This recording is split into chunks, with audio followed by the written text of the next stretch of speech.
You asked me about Luke Campbell and Ryan Garcia. What do I think about that fight? Once again, seems to be something that I think that they just use to help promote a fighter's name. I never thought Luke Campbell and Devin Haney was going to happen. I don't think Luke Campbell and Ryan Garcia is going to happen. Just like I didn't think Manny Pacquiao and Conor McGregor was going to happen. Just like I didn't think Tank Davis and Ryan Garcia was going to happen. They do this just to keep, excuse me, they do this just to keep their names in rotation, you know, to keep their name in conversations. That's really why they do this. But let me speak on Luke Campbell fighting Ryan Garcia. It shouldn't happen. Ryan Garcia is not ready for that kind of fight. And no handler with any bit of sense would do that to them.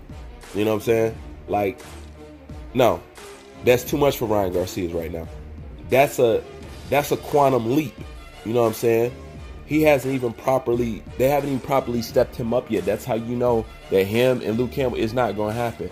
And hell, they're not going to lose or sacrifice somebody as popular as Ryan to losing to somebody like a nobody like Luke Campbell.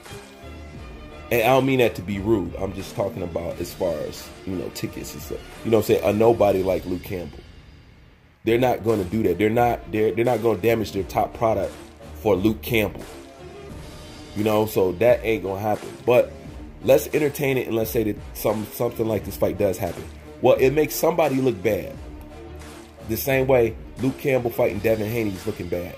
Because what you mean to tell me between Devin Haney and Ryan Garcia that this would be their first step-up fight? And their first, listen to this shit. Listen to this. Their first step-up fight will be Lomachenko's hardest fight. Do you see what's wrong with that? So it looks bad for somebody. You know what I'm saying? How are these prospects getting ready to fight people that you fought so late in your career, and that who somebody like Vasily Lomachenko, who the boxing world regards as a highly skilled fighter, says was his tough opponent? How are you going to take what they call the most highly skilled boxer and take the opponent that he said was his most toughest opponent, and then take that opponent and try to get somebody green like Ryan Garcia to fight him? Does that make sense? It don't, does it? So, like I said, if that is the case, it makes Lomachenko look bad. If Luke Campbell goes from that to fighting Devin Haney, it makes Lomachenko look bad. Because once again, Luke Campbell for Devin Haney would be a step-up fight. His first step-up fight. Luke Campbell for Ryan Garcia would be a step-up fight.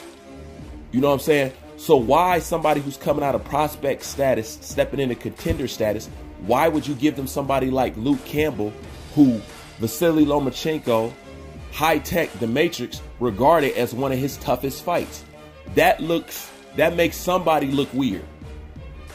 Somewhere that looks weird. You're either trying to step these guys up and hella competition very hard and very quickly, or Lomachenko was fighting weak opponents to the point that you can pass them down to people who's coming out of prospect status going into contender status.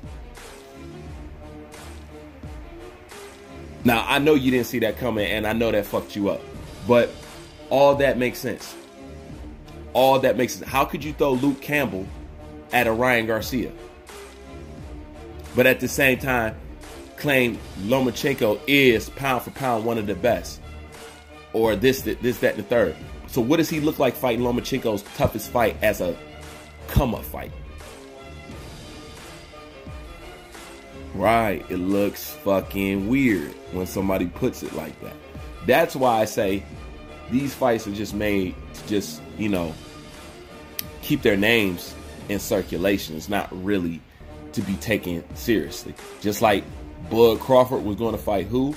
And let me give you an example, because Bob Arum does it with Bud Crawford a lot. He's going to fight this person.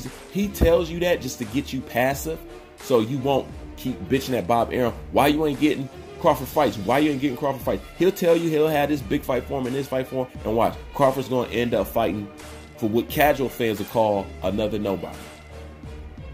That's what Bob Arum is finna do to Terrence Crawford right now, and Terrence Crawford knows it. He's finna give him another name that people don't know. Notice he lines everybody else up. Well, that's the same thing. So he attached his name to, oh, him and Pacquiao are ready to fight now. That was strategic. And that's why this is strategic, because trying to send Ryan Garcia out there to fight somebody like Luke Campbell, number one, is wrong. He's nowhere near ready for that. You know what I'm saying? I think Devin Haney could beat him, but I don't think Ryan Garcia could. Not yet, anyway. Ryan Garcia has to be developed a little bit more. You know what I'm saying?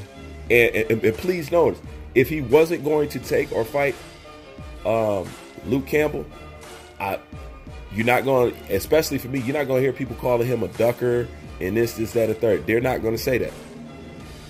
But on a side note, put Gervonta Tank Davis in his shoes. Because I know Team Garcia is not going to let him fight Luke Campbell. But put Gervonta Tank Davis in his shoes. And if he wouldn't fight him, he'd be all kind of ducks and all that other shit. But of course, that's connected with the other shit I've been talking about. And that's the narratives, the bias, the racist shit or whatever. But I just want to bring it all home for you. I hope that's good enough for you. Okay, can I go on with my day? Thank you. Bruce Van, I'm out.